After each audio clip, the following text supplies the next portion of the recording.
A very good morning everyone. So today my seminar is on the topic quorum sensing in the oral cavity, molecular communication among the microbes. To begin with, in the whole microbial world, words are just chemicals and conversations, they shape communities. So quorum sensing, it enables the microbes to coordinate the biofilm formation, virulence factor expression and host immune modulation. So it is the microorganisms, they do not act in isolation but engaged in cell-to-cell communication through something called quorum sensing. So it is a population density dependent signaling process.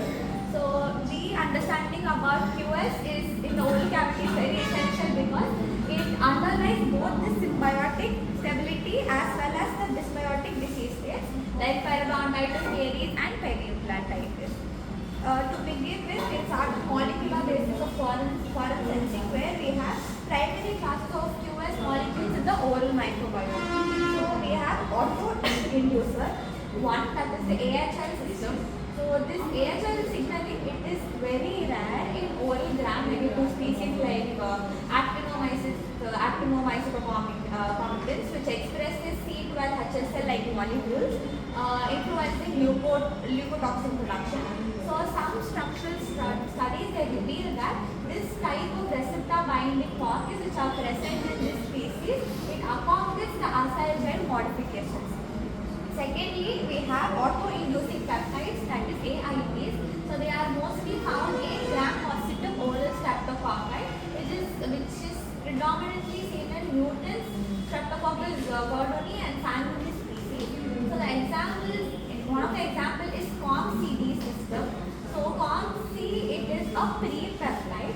So it is processed and exported through the COM-AB transporter, which is sensed by the COM-D histidine kinase. So it all comes together.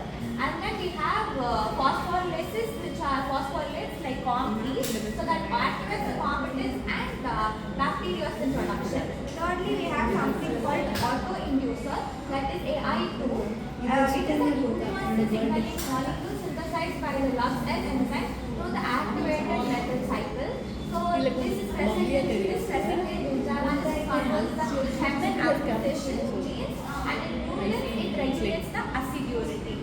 And we have other modalities like diffusible signal factor DSF family lipids, so which is present in species like Captonocytophagia, which modulates the interspecies biofilm stability.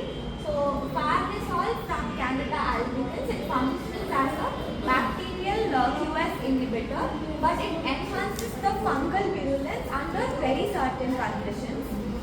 So we also have a QS regulatory circuit architecture.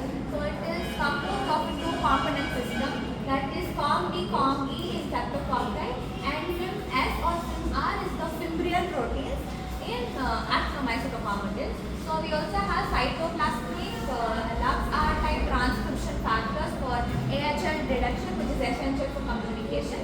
And thirdly, we have hybrid HKR, that is histidine kinase response regulator proteins, which integrates multiple signals and helps in communication. So a recent study in 2025 stated that the CRISPR-I-mediated silencing of this particular gene of LUX-S in Quorum gingivalis, it reduced the alveolar bone loss to up to 63% in a rat model. And then let's see the functional roles of QS in the oral health and disease. So we have coordination of multiple species in the biofilm architecture. So this quorum sensing is what enables the spatial and temporal coordination of all microbial community which are present. So this AI2 from which is seen in Fusobacterium nucleatum, it acts as a universal bridge signal, allowing the co-aggregation of very early colonizers like Actinomyces, Naslandi and Gordoni with the late colonizers like Tanarella forsythia and Quorum gingivalis. So this causes periodontitis, and this biofilm stratification, it ensures that the nutrient channel formation and metabolic waste clearance are happening. So there was another study in 2024 by Tang et al. Stated that the spatial transcriptomics, it demonstrated AI2 gradients that proteins in very deeper biofilm layers. So there is also regulation of virulence factor expression. For example, in gingivitis, this AI2 regulates the gingival proteinases through the lux-lipidin signaling cascade. It enhances the tissue destruction. In Streptococcus mutans, we have the COM-CD system. It upregulates the bacteriocin genes to eliminate the competitors, and thus it produces a sticky glycan, which then causes Caries.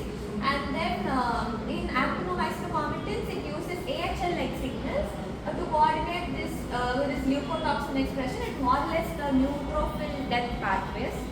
Thirdly, we have horizontal gene transfer and competence. So this QS system, it triggers a very natural competent gene like COMX or COMY or V. So it allows it to get a DNA uptake. So it also facilitates antibiotic resistance, gene designation, and adaptive evolution among all the microbial species. So another study in 2023 demonstrated that there is an increased tetracycline resistance gene transfer in Streptococcus gordoni co-cultures under this specific COM-CD activation. So we also have cross-kingdom quorum signaling, like Canada albicans, it secretes something called parnisol, which then inhibits the Streptococcus mutans biofilm formation, but it paradoxically enhances the fungal filamentation when AI2 levels are high. So Streptococcus gordoni in AI2 promotes Candida albicans hyphal growth, which is linked to dentostomatitis. Moving on to the immunological impacts of QS signaling. So the modulation of innate immune defenses, we have two.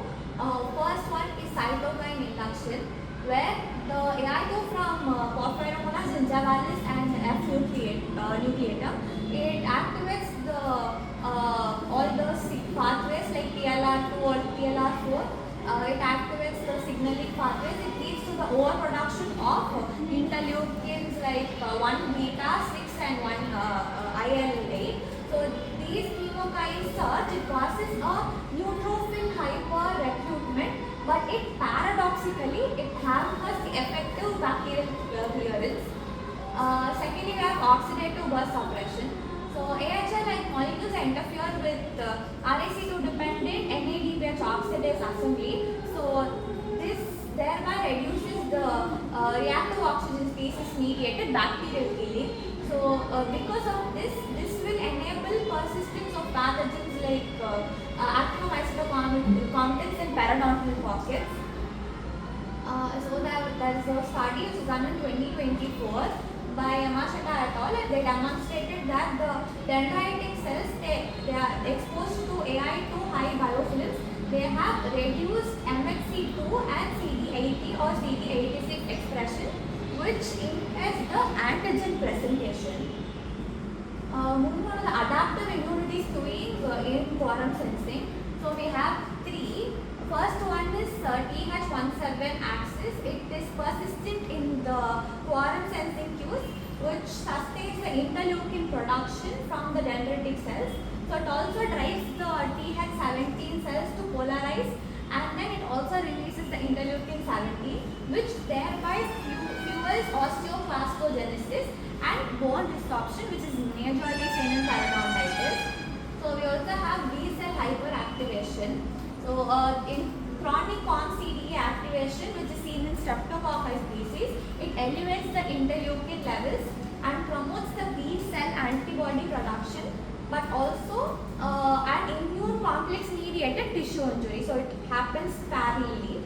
And thirdly, we have TREG suppression. So it contains certain QS regulated metabolites that down regulate the expression which is happening in TREGs.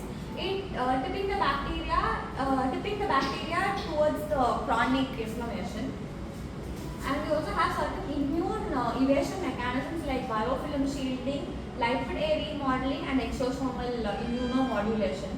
So in biofilm shielding, we have there is this QS regulated extracellular polymeric substance that limits the penetration of the antimicrobial peptides and antibodies. So there is also lipid A remodeling happening, which blunts the host responses And exosomal immunomodulation, it propagates systemic inflammation. So next we have clinical applications and therapeutic strategies. So we have quorum sensing inhibitors. In that we have natural and synthetics. In natural, QSIs are agion from garlic. It disrupts the signaling pathways in AI2 signaling pathways which are seen in Porphyromonas gingivalis. So it thereby reduces the gingiva production. So proanthocyanins from cranberries, they inhibit the Streptococcus mutans glycan binding protein. So it's the expression. So thus it weakens the plaque adherence. And ECGC, it suppresses the lux transcription in multiple oral pathogens. So in synthetic inhibitors, we have halogenated furanones, which destabilizes the LUXR signal complexes, and AI2 analogs that competitively bind to the receptors, which blocks the downstream gene activation. So we also have probiotics and postbiotics, which are used for the QS modulation. So we have live probiotics like Lactobacillus reuteri. It produces reutrin, which is a broad spectrum aldehyde that interferes with the Streptococcus mutans mediated biofilm maturation. And we have Streptococcus salivarius strains that are engineered to produce AI2 lactonase to degrade the pathogens which are seen in QS signals. We also have postbiotic molecules. So heat-killed lactobacilli, they retain the surface proteins that bind to the QS signal. So they actually act as signal sponges. So that's also clinical translation which happened in 2024. Randomized clinical trial in periodontitis patients was conducted, where patients showed 32% reduction in the probing pocket depth after daily probiotic lozenge intake, which targeted the quorum sensing disruption. And we also have QS-based diagnostics like biosensor flagships, which detect the CSP levels and AI2 levels as biomarkers for either periodontitis risk or caries risk. We also have point-of-care devices like fluorescent QS responsive reporter screens, which are available in the chair side, and next-gen integration, where we have artificial intelligence assisted risk prediction, which is based on the QS signal profiles. So future direction and recent advances. So future is we have AI integrated QS network modeling, which has stick biology approach, which has multi-omics integration. And we also have synthetic biology for QS control, where we use CRISPR-Cas commensals, and we use kill switch bacteria, where the release of inhibitory peptides, it only happens in AI2 rich microenvironments to prevent the collateral impact of all the commensals. So we also have phage QSI hybrid therapeutics. There are some clinical translation and regulatory pathways happening. So there are first in human trials. So one happening now, which has AL2 degrading enzyme, mouthrinse achieved. So it is 78%. It shows reduction in the Streptococcus mutant species in 4 weeks without disrupting the commensals. So there are regulatory considerations which are also needed. So to conclude, if you cannot cure the whispers, you will miss the revolution.